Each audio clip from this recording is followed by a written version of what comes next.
Olá de novo, pessoal. Agora vou para o vídeo 2, né, que vai ser a segunda parte da aula.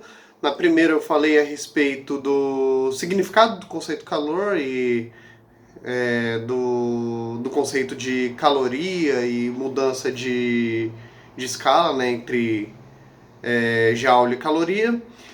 Falei no final do vídeo a respeito de potência e agora eu vou falar a respeito de transmissão de calor. Bom, primeiramente eu falei a respeito do significado de calor, agora vamos falar sobre como um corpo ou dois corpos podem trocar calor, tá? Então, utilizando o mesmo slide da aula passada, só que agora a gente vai para a parte 2. Bom, existem três formas de transmissão de calor. Transmissão de calor por condução, transmissão de calor por convecção, transmissão de calor por irradiação. Tá? Inclusive, nessa imagem que aparece no slide, faz a discussão a respeito das três formas de trocas de calor. Tá? Só que agora eu vou discutir detalhadamente cada uma dessas três formas, ok? Então, primeiro, transmissão de calor por condução.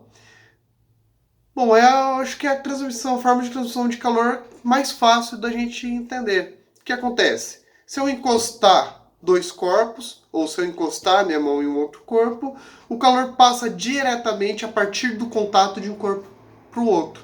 Essa é a transmissão de calor por condução, tá? É também a forma de troca de calor que o mesmo corpo faz em si mesmo. O mesmo corpo faz em si mesmo? Nossa, ficou meio estranho isso. Bom, imagina, inclusive na imagem anterior mostra essa situação, mas que você vai esquentar um pedaço de ferro numa fogueira. Você deixa o pedaço de ferro ali, depois de um tempo, uma parte da ponta está perto do fogo, só que a outra parte começa a ficar quente também. Por quê? Uma ponta esquenta e por condução a barra inteira vai aumentando a sua temperatura. Claro que a parte que está mais próxima do fogo vai estar uma temperatura maior, só que a hora que você afastar do fogo, depois de um tempo, a barra inteira vai adquirir a mesma temperatura. Tá? Então, essa é a transmissão de calor por condução. É a principal forma de troca de calor entre sólidos. Igual eu falei, uma barra de ferro, o nosso corpo sólido encostando em outros corpos e assim por diante. Tá? Só que ele pode ocorrer em outros tipos de estado também. Por exemplo, quando você coloca uma pedra de gelo na água, você tem a pedra de gelo que é estado sólido e a água vai adquirir a temperatura, vai perder calor para a pedra de gelo, a água no estado líquido, a pedra de gelo no estado sólido. Então pode ocorrer a troca de calor em outros estados da matéria também, tá? Mas no estado sólido é mais comum.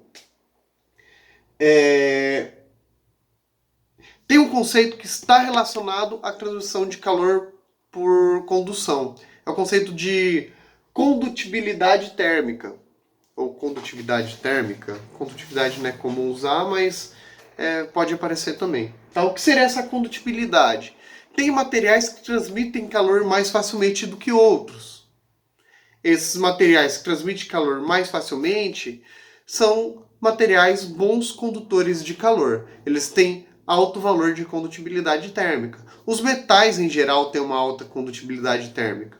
Aliás, por que o espeto para fazer churrasco ele é de metal? Exatamente por conta dessa propriedade de conseguir conduzir calor com mais facilidade. E aí você consegue, ao conduzir calor, esquentar mais fácil a carne por dentro, né? Então, aproveita-se essa condutibilidade alta de metais, por exemplo, no caso do espeto do churrasco. Também, na área da informática, essa condutibilidade ela é muito aproveitada, por exemplo, em coolers ou dispersadores de calor. Às vezes fala que uma placa de computador tem um instrumento que serve para dispersar calor. Aí você olha só um pedacinho de metal, às vezes de alumínio, pô, só esse pedacinho de metal ele ajuda a dispersar? Por incrível que pareça, sim. Por mais simples que pareça, é o fato dele ter uma condutibilidade, ele vai perder calor mais facilmente, tá? Bem, a transmissão de calor por condução ela é bem simples, ok? A segunda forma de transmissão de calor é a transmissão de calor por convecção. Essa é um pouco mais difícil de entender, Então presta bastante atenção nessa parte do vídeo. O que é a convecção? Quando ocorre o movimento de determinado fluido, então você tem troca de calor por conta do movimento desse fluido, seria a transdução de calor por convecção. Como assim?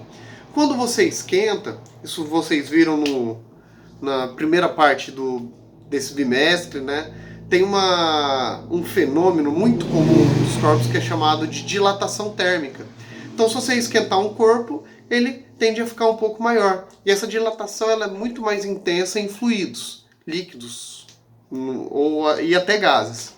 Então, se você esquenta um líquido, um gás, ele tende a se expandir muito facilmente. Se ele expande, a mesma parcela de fluido se expande, então ele ocupa um volume maior, tendo a mesma massa. Ou seja, a densidade dele muda.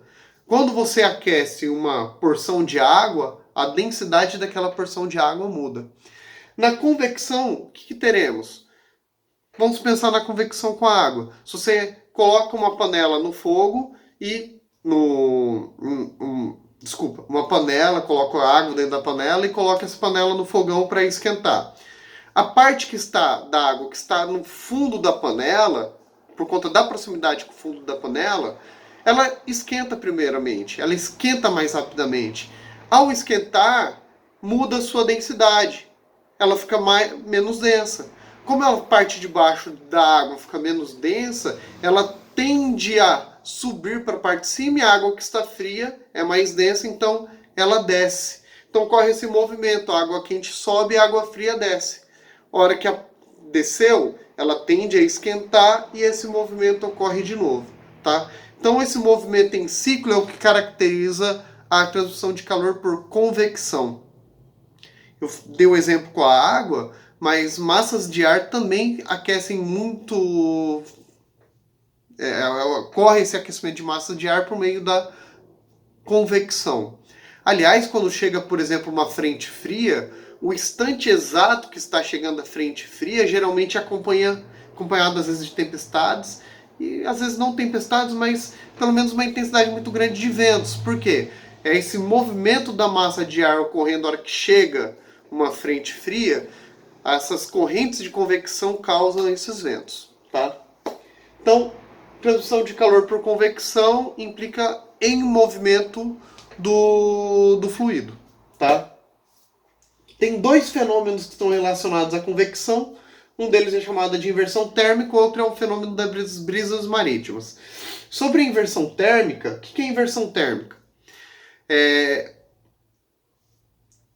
Ao longo do dia, conforme o sol surge, no início da manhã, quando o sol surge, tende a aquecer o ambiente e o solo ele costuma aquecer mais facilmente do que o ar. Então a camada de ar que está mais próximo do solo tende a aquecer mais rapidamente que a camada de cima. Então há uma tendência desse ar quente subir e o ar frio descer. Esse é o que acontece comumente. A inversão térmica ocorre quando a parte mais próxima do solo já está fria e por algum motivo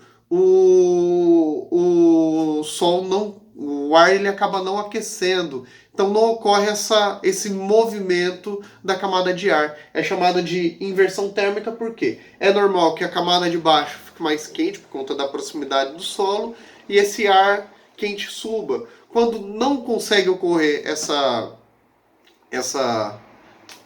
mudança, a camada de baixo continua mais fria, é o que é chamado de inversão térmica, tá? Eu preparei um vídeo, mais uma vez, eu encontrei um vídeo do canal Manual do Mundo, um vídeo muito bom, no qual o Iberê, né, que é o apresentador, ele faz uma experiência demonstrando a inversão térmica. Eu vou colocar lá no Moodle o link desse vídeo também, tá? Esse vídeo também ele é bem curtinho, ok, gente?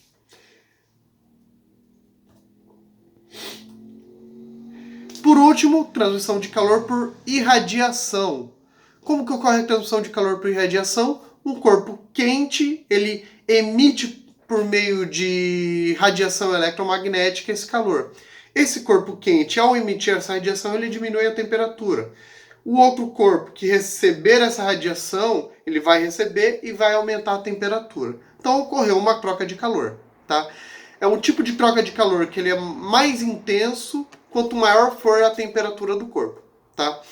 Quando vocês, não sei se já viram vídeos mostrando fundições ou mostrando, por exemplo, fazendo vidros, né, que trabalham com altas temperaturas, você percebe que o ferro, o próprio vidro, né, quando ele está lá sendo feito, dando formato, eles adquirem uma coloração avermelhada. O que é aquela coloração avermelhada?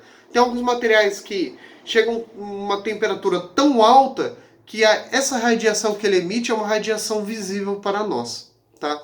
Então, quanto maior for a temperatura de um corpo, mais intenso e maior vai ser o nível de energia dessa radiação, fazendo com que a gente consiga enxergar essa radiação, tá?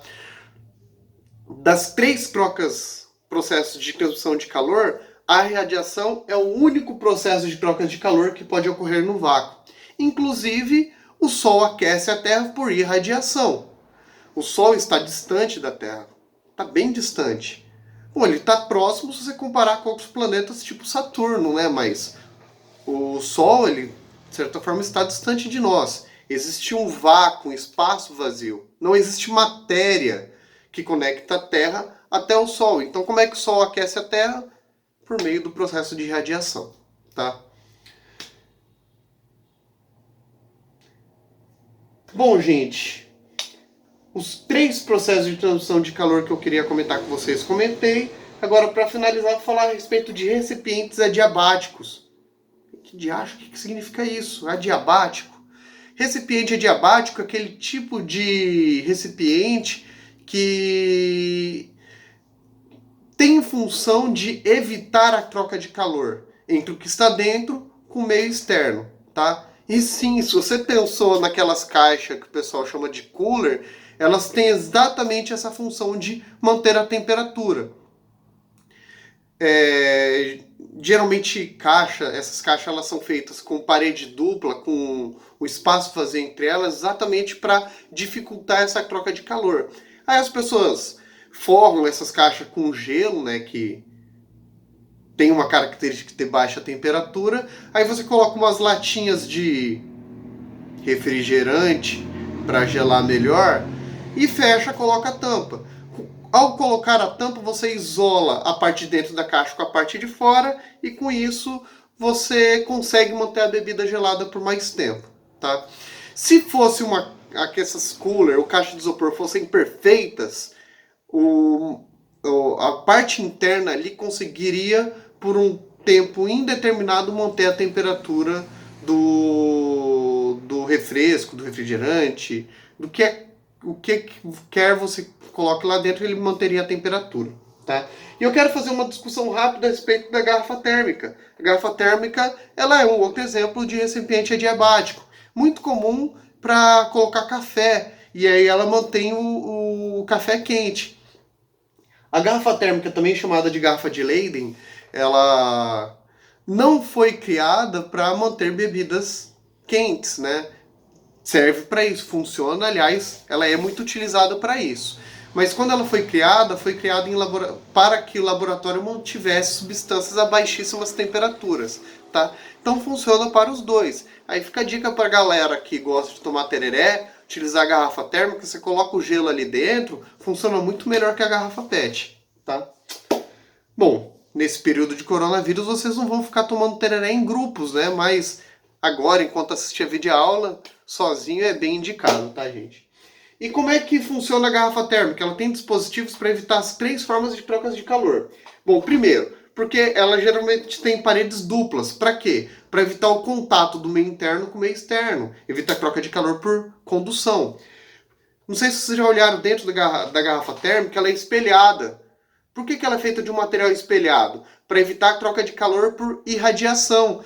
Vamos pôr o café quente lá dentro. Se ele está quente, ele emite uma irradiação. Essa radiação bate na parede espelhada e retorna ao café. Ou seja, o café ele perde menos calor por radiação por conta da parede espelhada, tá? E a tampa? Por que a tampa de café é aquelas tampas de rosquear? Para dificultar que o vapor saia por ali.